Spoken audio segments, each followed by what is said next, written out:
আজকে একটা দারুণ রেসিপি নিয়ে হাজির হয়ে গেছি আপনাদের কাছে, আর সেটা হলো বিরিয়ানি। বিরিয়ানি পছন্দ করেন না এমন মানুষ কিন্তু খুব কমই আছে, আর এই বিরিয়ানি বানানো অনেকেই অনেক ঝামেলা মনে করেন। আজ একদম সহজভাবে আমি এই রেসিপিটি শেয়ার করেছি, আশা করছি খুব ভালো লাগবে। আসসালামু আলাইকুম everyone, welcome back to my channel Sanu cooking. সবার প্রথমে এখানে আমি 1 কিলোর মতো চিকেন খুব ভালো করে ধুয়ে নিয়েছিলাম, ধুয়ে পানিটা ঝরিয়ে নিয়েছিলাম। আর এখানে ম্যারিনেশন করে নেব চিকেনটা আমি প্রথমে। সেজন্য দিয়ে দিলাম টক দই, আর দিয়ে দিচ্ছি পরিমাণ মতো এখানে আদা রসুনের পেস্ট। এবার আমি দিয়ে দিচ্ছি এখানে পেঁয়াজ বেরেস্তা। এরপরে দিয়ে দেবো আমি এখানে লঙ্কার গুঁড়ো। আমি কিন্তু বিরিয়ানিতে হলুদ ব্যবহার করি না, তাই এখানে হলুদটা আমি দেবো না। আপনারা যদি দিতে চান তাহলে অবশ্যই দেবেন। আর দিয়ে দিলাম স্বাদ অনুযায়ী লবণ। এবার এখানে আমি দিয়ে দেবো ভাজা ধনে জিরের গুঁড়ো। এরপর দিয়ে দেবো আমি বিরিয়ানি মশলা। এই বিরিয়ানি মশলাটা আপনারা বাড়িতেও তৈরি করতে পারেন, কিংবা দোকানে যে বিক্রি হয় বিরিয়ানি মশলা, ওই বিরিয়ানি মশলাটা দিয়ে দিতে পারেন। এবার সমস্ত উপকরণগুলো আমি খুব ভালো করে হাত দিয়ে একটু মেখে নিচ্ছি। খুব সুন্দর করে এই চিকেনটা ম্যারিনেট করে রেখে দিতে হবে আধ ঘন্টার মতো। যত বেশিক্ষণ রাখতে পারবেন এই চিকেনের স্বাদটা কিন্তু ঠিক ততটাই সুন্দর হবে। আমি আধ ঘন্টার মতো রেখেছিলাম। আর যদি পারেন তো এটা ম্যারিনেশন করে সারা রাত্রিও রেখে দিতে পারেন, তাহলে কিন্তু বিরিয়ানির স্বাদটা আরও ভালো হবে। এবার এখানে দিয়ে দিলাম আমি যে বেরেস্তা করেছিলাম, ওই বেরেস্তার তেলটা ব্যবহার করলাম। ওটা দিয়েও খুব ভালো করে আবার মাখিয়ে নিচ্ছি।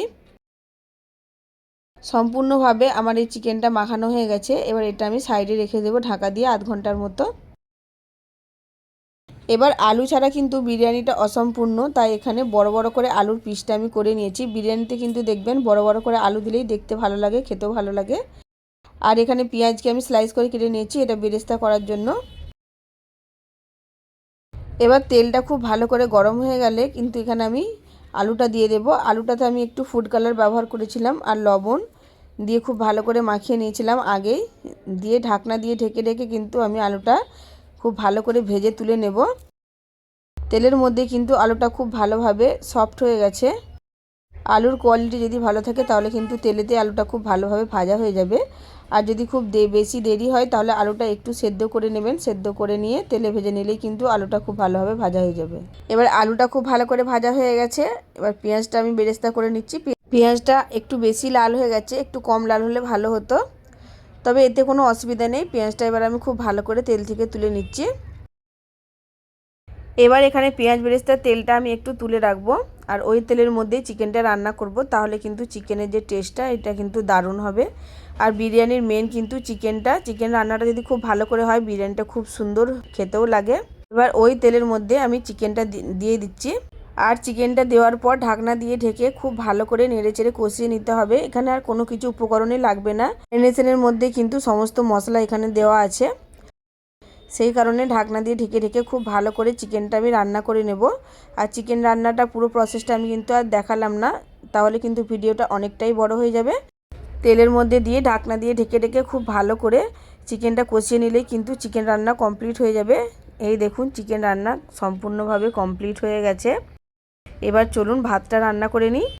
বিরিয়ানিটা যেই পাত্রে রান্না করবেন সেই পাত্রটা কিন্তু একটু বড় হলেই ভালো হবে, তাহলে ভাতটা খুব সুন্দর ঝরঝরে হবে। এবার পানির মধ্যে আমি এখানে গরম মশলা, স্টার ফুল এই সমস্ত কিছু দিয়ে দিচ্ছি।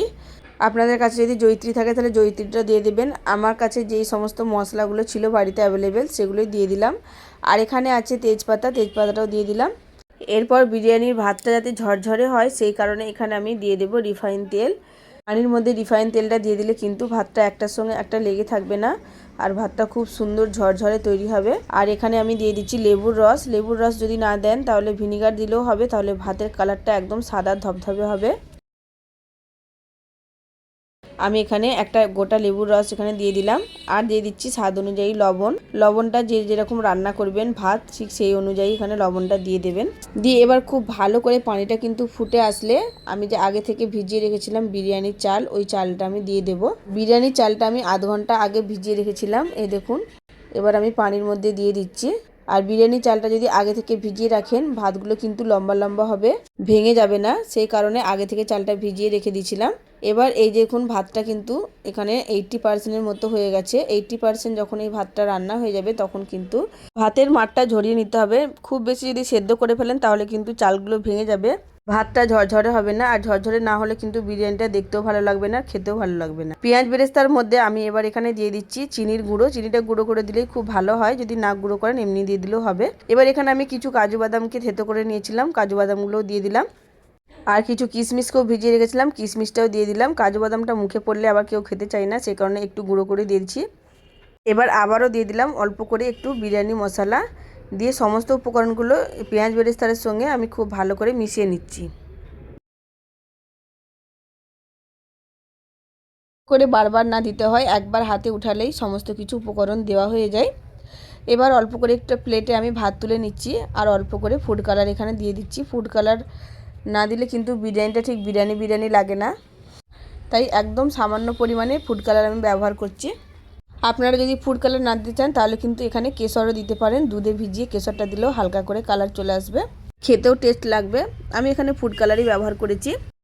এবার যে তেলটা চিকেন রান্না ছিল ওটা আমি হাঁড়ির মধ্যে প্রথমে একটু দিয়ে দিলাম, যাতে করে নিচেটা লেগে না যায়। এবার এক এক করে আমি বিরিয়ানিটা সাজিয়ে নেব। এখানে আমি লেয়ারে বিরিয়ানিটা সাজাবো, তাই আগে এখানে প্রথমে আমি ভাতটা দিয়ে দিলাম। আর ভাতটা দেখে নিশ্চয়ই বুঝতে পারছেন যে ভাতটা কতটা ঝরঝরে হয়েছে। এরপর আমি দিয়ে দিলাম কালার মেশানো ভাতটা।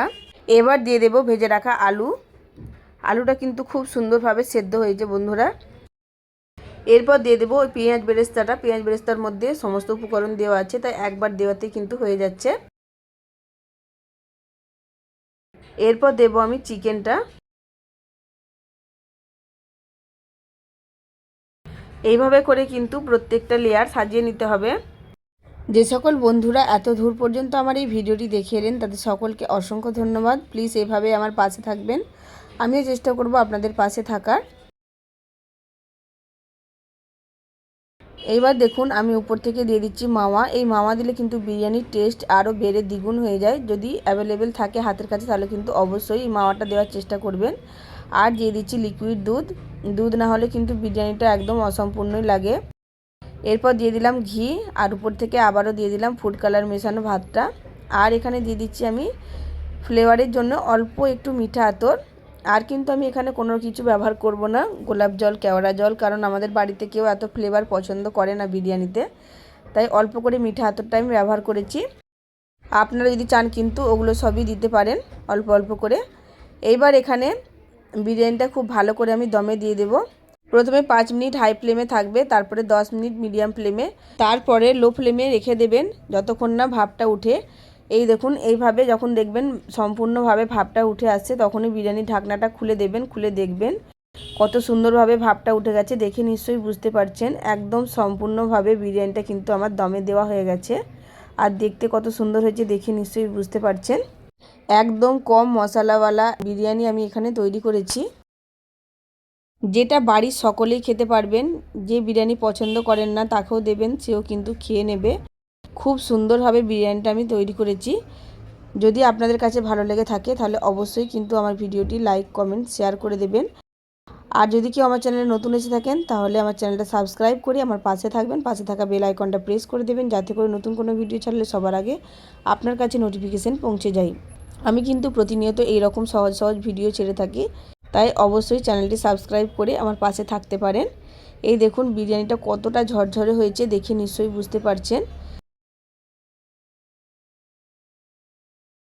আর চিকেনটা কতটা সফট হয়েছে, চিকেনটা আমি ভেঙে দেখাচ্ছি, দেখলেই বুঝতে পারবেন চিকেনটা কতটা জুসি হয়েছে, কতটা সফট হয়েছে দেখুন। আর এই রকম করে বিরিয়ানি যে কেউ বানিয়ে ফেলতে পারবেন কোনো রকম ঝামেলা ছাড়াই, আর খেতেও কিন্তু অসাধারণ হয়েছিল বন্ধুরা। আমার মতো করে অবশ্যই একবার হলেও কিন্তু ট্রাই করবেন।